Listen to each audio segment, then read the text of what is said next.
Hello students, welcome to यूवेन classes. आज हम क्लास 9th की एक्सरसाइज 1.2 लेकर आए हैं।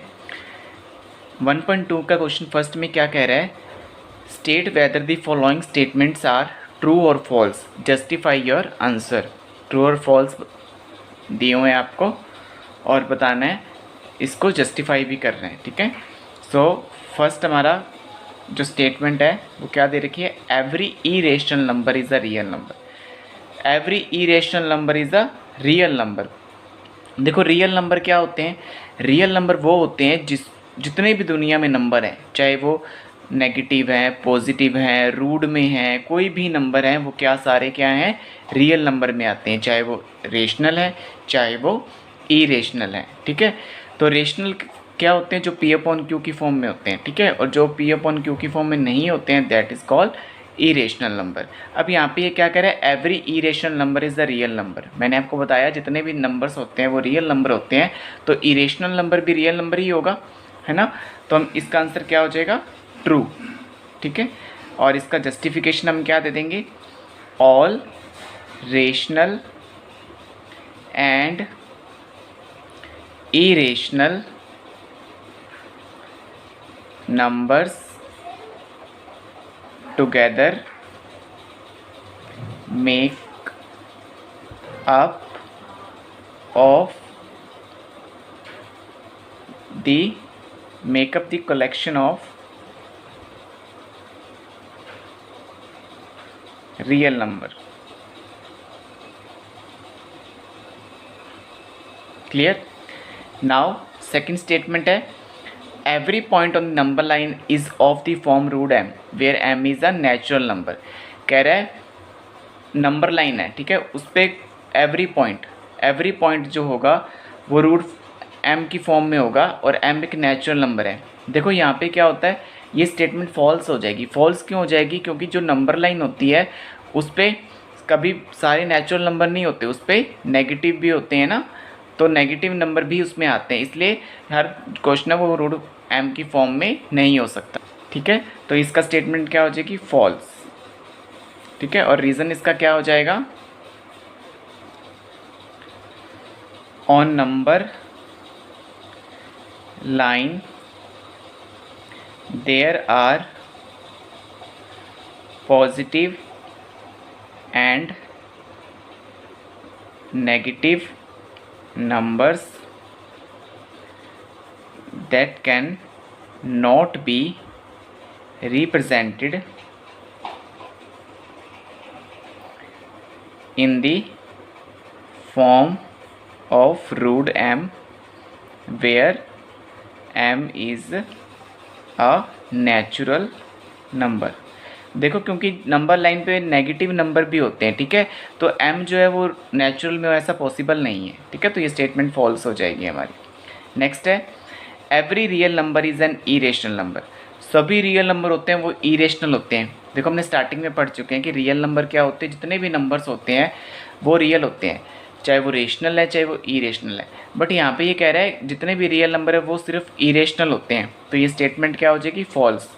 क्योंकि रेशनल नंबर जो होते हैं वो भी तो रियल ही होते हैं, अकेले इरेशनल नहीं होते। रेशनल नंबर भी रियल नंबर होते हैं। ठीक है, तो हम इसका रीज़न दे देंगे, all rational numbers are also real number. ठीक है, now question number 2, are the square root of all positive integer irrational. कोई भी पॉजिटिव इंटीजर है, जैसे कितने भी है, उन जितने भी पॉजिटिव इंटीजर हैं तो उनका स्क्वायर रूट करते हैं जब हम, तो क्या वो इरेशनल होते हैं? If not, give an example of the square root of a number that is a rational number. हमें एग्जाम्पल भी देने हैं। ठीक है, तो इसका आंसर क्या हो जाएगा? नोट। अब नोट कैसे होगा? देखो यहाँ पे पहले हम लिख लेंगे the square roots of all positive integers can not be irrational, cannot be irrational. ठीक है, कैसे? फॉर एग्ज़ाम्पल अगर हम एक एग्ज़ाम्पल लेते हैं, जैसे √4 है, ठीक है, तो इसका जब हम सॉल्व करते हैं तो 2 आता है। क्या आता है? 2 आता है। तो 2 क्या हुआ? 2 क्या हुआ? Which is rational number. 2 एक रेशनल नंबर है। ठीक है, तो ये पॉसिबल नहीं है कि अगर हम किसी भी पॉजिटिव का स्क्वायर रूट करें तो वो हमेशा इरेशनल ही हो। ठीक है, वो रेशनल भी हो सकता है। ठीक है, तो ये इसका आंसर नॉट हो जाएगा। Okay, now question number 3 is the last question of this exercise 1.2. show how √5 can be represent on the number line. देखो √5 को कैसे रिप्रेजेंट करते हैं नंबर लाइन पे, इसको थोड़ा सा हम अंडरस्टैंड करते हैं। देखो यहाँ पे एक ट्रायंगल बनाया हमने, ये राइट एंगल है। ठीक है, ये इसका परपेंडिकुलर है, ये बेस है और ये हाइपोटेनियस है। ठीक है, अब हमें √5 बनाना है। तो आपको ये पता है, देखो यहाँ पे पाइथागोरस थ्योरम में क्या होता है कि हाइपोटेनियस का स्क्वायर किसके इक्वल होता है? Perpendicular square plus base square के इक्वल होता है। ठीक है, परपेंडिकुलर का स्क्वायर और ये जो बेस है इसका स्क्वायर करके इनके सम के इक्वल ये हाइपोटेनियस का स्क्वायर होता है। ठीक है, तो परपेंडिकुलर को आपने हमेशा क्या लेना है? वह हमें इसको √5 में रिप्रेजेंट करना है। तो परपेंडिकुलर को आपने 1 मान लेना है, यानी 1 का स्क्वायर। अब देखो 1 का स्क्वायर 1 होता है। ठीक है, आप ये समझो कि यहाँ पे आपका 5 आना चाहिए। एक बार रूट को मत माइंड में रखो, 5 रखो माइंड में। तो देखो 1 का स्क्वायर पे 1 आ रहा है, तो यहाँ पे मैं क्या लूँ? बेस कि जिसका स्क्वायर करने पे 4 आ जाए, है ना। तो 4 में अगर 1 प्लस हो जाएंगे तो 5 हो जाएगा ना। तो मैंने यहाँ पे ले लिया 2 स्क्वायर, तो बेस 2 ले लिया और परपेंडिकुलर 1 ले लिया। तो ये क्या हो जाएगा? देखो 1 का स्क्वायर 1 होता है, 2 का स्क्वायर क्या हो जाएगा? 4 और 1 क्या हो जाएंगे? 5, और स्क्वायर हट के उधर क्या हो जाएगा? रूट। तो ये √5 में आ गया ना हाइपोटेनियस। ठीक है, तो यहाँ से हमें क्या पता चल गया? परपेंडिकुलर और बेस। तो अब हमने जब इसको नंबर लाइन पे ड्रॉ करेंगे, अभी मैं आपको रफली बता रहा हूँ। ठीक है, तो नंबर लाइन पे ड्रॉ करेंगे, सबसे पहले आपने इस तरह से रूलर से लाइन ड्रॉ करनी है और इसके 1 सेंटीमीटर के डिस्टेंस पे ऐसे पॉइंट्स मेक कर लेनी है। 2-3 पॉजिटिव 2 नेगेटिव नोट कर लिए मैंने और बाकी पॉजिटिव। ठीक है, अब आपने क्या करना है? यहाँ पे देखो आपका बेस जो ये नीचे वाली लाइन होती है बेस होती है, ये आपका 2 मानना है हमने यहाँ पे ना। तो 2 लेना है आपको यहाँ पे। ठीक है, तो 2 लिया हमने यहाँ पे। अब देखो तो यहाँ 0 से लेके यहाँ तक 2 लेना है आपने। ठीक है, और इस 2 पे आप क्या बनाओगे? 90 डिग्री का एंगल बनाओगे। ठीक है, चाहे आप डी से मेक कर लेना इसको हमने बना लिया।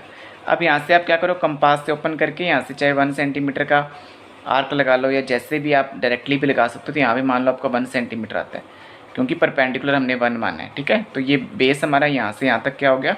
2 हो गया, और ये क्या हो गया? 1 हो गया। ठीक है, अब हम यहाँ से इसको, ये हमारा बी पॉइंट मान लेते हैं इसको, ये बी पॉइंट है, और इसको हम 0 से मिला देते हैं। ठीक है, तो ये वाली जो चीज़ हमारी आ गई ये √5 आ गई। ठीक है, तो देखो यहाँ से आई है ना हमारी ये चीज़। यहाँ से हमने क्या P और B को हमने 1 और 2 माना, तो हमारा H जो है वो √5 आ गया था, है ना। तो इस अकॉर्डिंग ये √5 हो गया। ये हमारा 2 है और ये परपेंडिकुलर 1 है। ठीक है, अब हमें क्या करना है?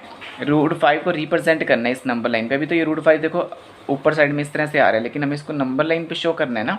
तो हम यहाँ पे कंपास ओपन करेंगे, ये इसकी निडल यहाँ रखेंगे और इतना कंपास ओपन करके यहाँ से इसको नीचे लाएंगे। ठीक है, तो यहाँ से जहाँ भी ये नीचे आएगा ना, यहाँ आपका क्या आ जाएगा? इसको डी पॉइंट मान लेते हैं। डी पॉइंट मान लिया। अब आप देखो ये जो आर्क लगता है ना, ये एक सर्कल का पार्ट होता है। तो इसका मतलब ये आर्क लगते हैं, ये इक्वल डिस्टेंस के होते हैं। यानी कि जो O से D, इसको हम O मान ले, O मान लेते हैं, 0 वाले को O भी मान लेते हैं। तो ये जो OD है ये OB के इक्वल है। तो मैं लिखता हूँ OD इक्वल OB।